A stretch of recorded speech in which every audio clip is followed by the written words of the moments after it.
My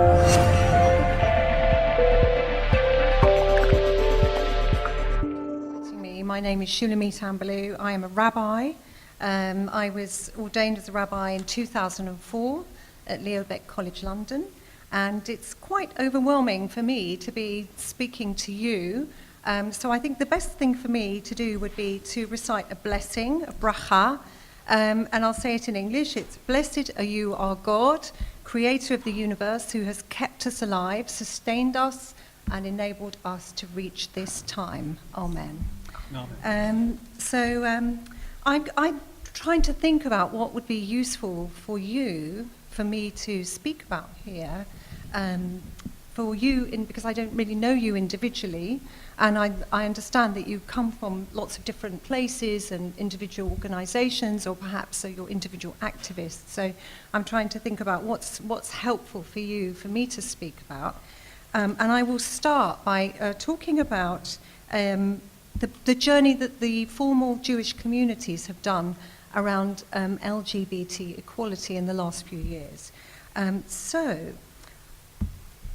The liberal Jewish movement in this country, which was formed in the beginning of the 20th century, in 2005, produced this booklet. It's called Covenant of Love. And it was developed over a 2-year period in anticipation of the Civil Partnership Act, which would enable civil partnerships between two people of the same sex. And what it is a book of what we would call liturgy. It's a book of services, religious services, that could be used as a blessing for people who were entering civil partnerships. Now, of course, it couldn't be used during the civil partnership ceremony, because all ceremonies, civil partnerships or civil marriages, are not allowed to have any religious element in them. So it could be used as a separate ceremony for a faith, an act of faith, of blessing for the couple who were having their civil partnership. And it's still to this day an incredible resource. I use it all the time. And it also addresses not only two people who are Jews, but also couples where there is one Jew and one non-Jew. And in fact, you can take it and adapt it. It's full of just wonderful prayers and so on. And you can imagine that is an act of liturgical creativity, to take prayers that are traditional in our tradition and to rewrite them to meet the needs of people of the same gender, which is full of interesting questions, such as, do you want to treat people the same? Isn't Judaism, it has actually quite a different, one could say quite a patriarchal view of marriage. Is that appropriate to, for example, two women? So all of those rich questions are struggled with in the creation of this new liturgy, which isn't new anymore, but feels very new. I was ordained in the summer of 2004. And in 2005, as I said, the Civil Partnership Act became law. The way it works is that when you go for a civil partnership or a civil marriage, as many of you may know this, you may have done it, you have to give notice 3 weeks before at the registry office. So when this law came in, there were a number of people who were lesbian and gay couples who wished to have a civil partnership, but who didn't have 3 weeks because they were dying. And so at midnight, the moment the law was enacted, registrars were empowered to enter hospices and to conduct civil partnerships for people of the same gender who were dying. And that's what happened. They didn't have to wait. They were allowed to waive the 3-week period and to marry literally on their death, well, not to marry, but to have a civil partnership on their deathbeds. So whereas I did not have the honour of presiding at the blessing for a civil partnership, one of the first things I had to do as a rabbi, and it was a great honour to do this, was to conduct the funeral of a woman who had come to Britain in 1976 from South Africa, as she was a Jew. She had been active, as many Jews are, for equality in South Africa. She'd had to leave because of the Soweto uprisings. She came to the UK, she settled in Wales. She had a partner of, I can't remember how many years. She worked in the National Health Service as a doctor. She did have a civil partnership at midnight, of the 5 past midnight, and the moment it became law, and sadly died 10 days later. And I had the honour of conducting her funeral.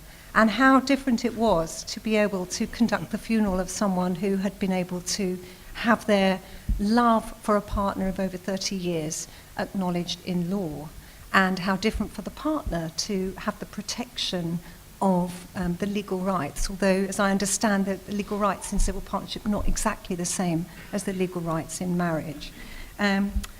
As time went on, I then became co-chair of our rabbinic organisation for liberal rabbis in the UK.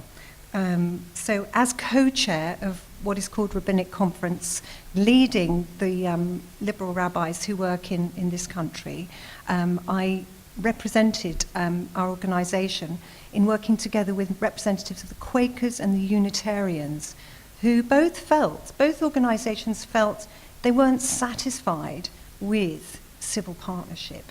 The reason for that is that you have to leave your faith behind when you go and you have your legal wedding, your legal ceremony. And it actually means, and for me, I did this a number of times, you might be in a hall, the registrar will come in, will conduct the legal part, and then has to leave the building before the religious officiant is allowed to enter. So what an image that is of the lives that we have to lead, that to have to bring one part of ourselves, but to leave another part literally at the door. And in fact, this only works if you're well off enough to be able to afford to have the ceremony in a registered venue, which certainly me and my partner couldn't do, because otherwise you have to have it on a separate day, actually. You go to the registry office one day and you have your religious ceremony the next day.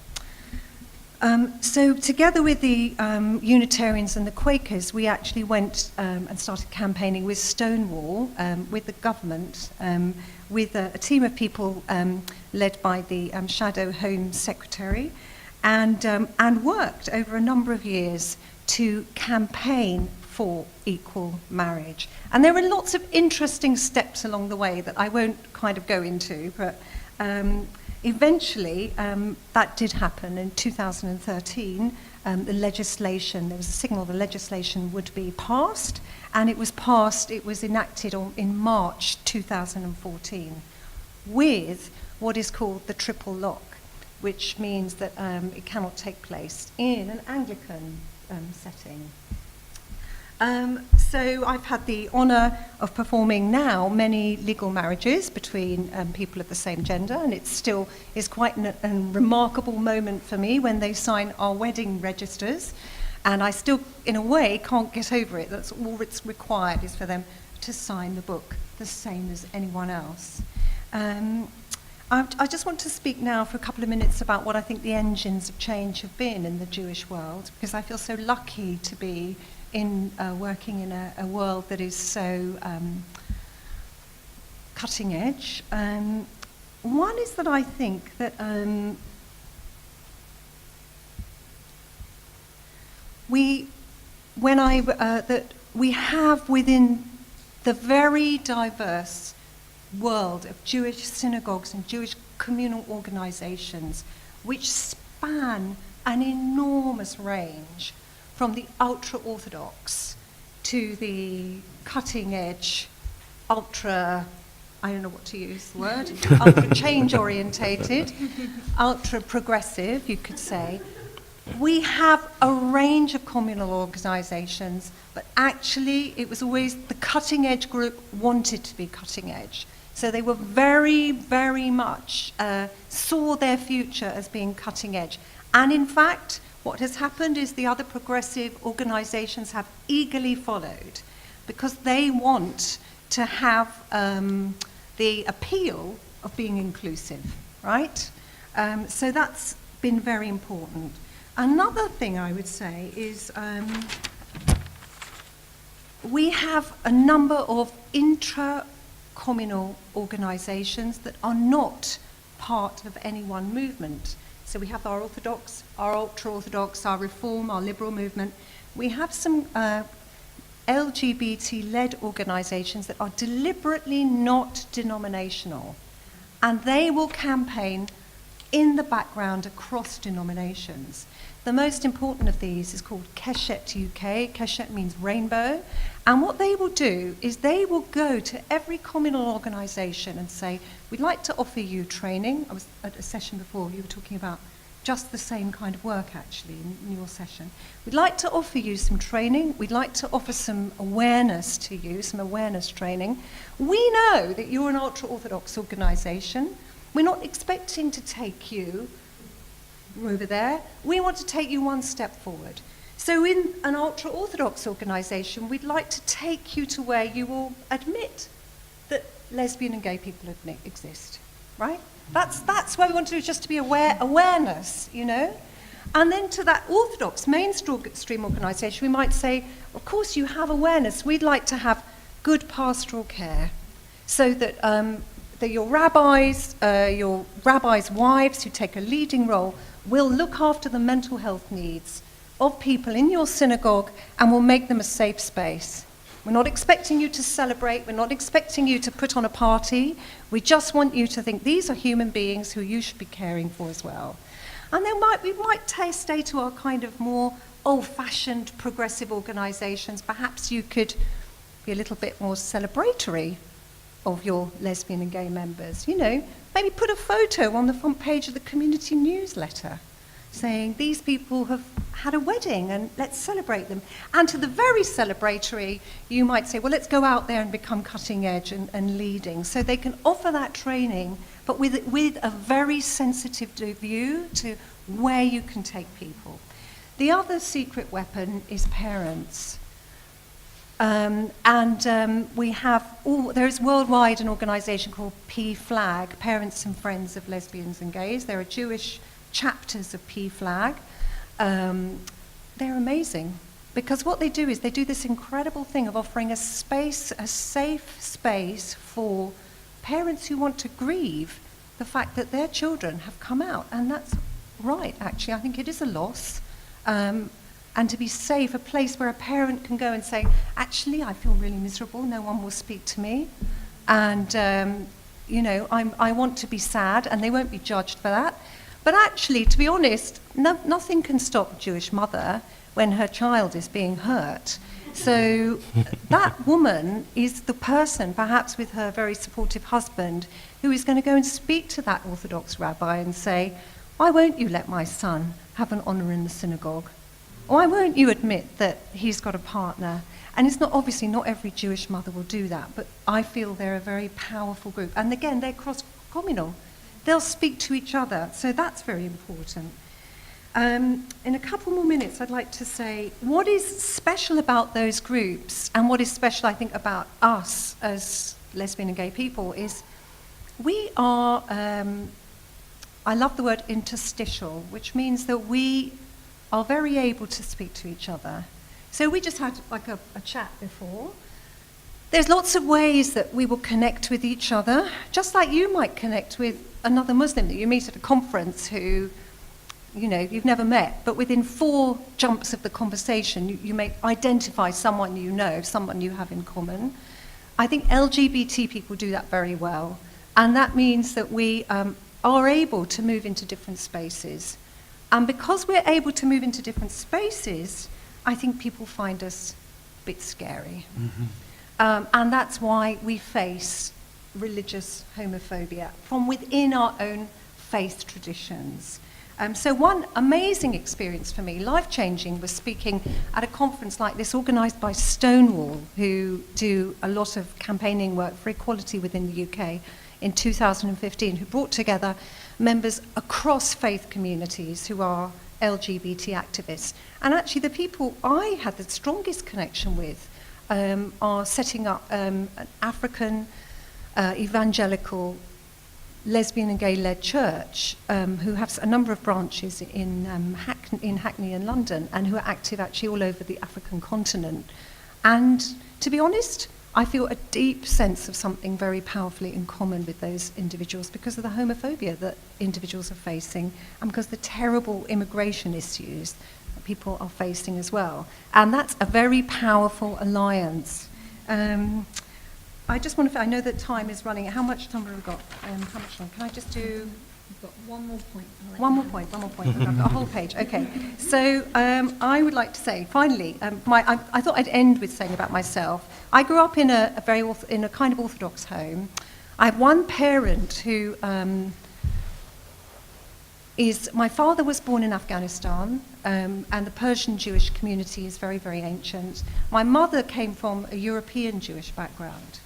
Growing up, I had grandparents on one side who speak Farsi and Hebrew, and on the other side, my grandparents, who unfortunately died before I was born, spoke Yiddish, a German, Russian-related language.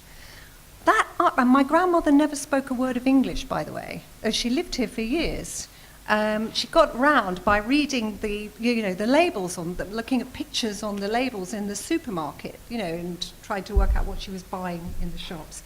That taught me growing up that you can be both. You can be from a Persian background and eat rice, and you can eat chicken soup with dumplings in them and pickles, that you can integrate those different parts of yourself. And that core experience of integrating a lesbian identity with a religious Jewish identity was what I brought with me when I applied to study to become a rabbi. And when I went through it's a very long, complex interview process, a whole week of very tough interviews at Leobeck College London, and they said to me, why are you here as a lesbian, and why are there so many gay people, interested in this, and what do you think you've got to offer? And I said, look, if I can integrate these different aspects of my identity into one, and I personally, square brackets, I'm saying this to you, I think personally this is my real understanding of what integrity means. It means having different parts of yourself that you can allow to live together, even if they might seem contradictory, but to be open and honest about them. As I said to my interview, if I can do that, then I can absolutely help other people, Jews, to live in the UK at this time in our history, because that's what it's about. It's about being able to bring together these different parts of ourselves openly and honestly, and to be whole people. And that's what I feel we have to offer the wider Jewish world.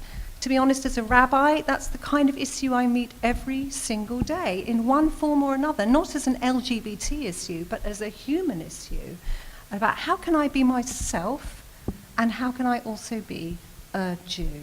So thank you very much. Thank you very much.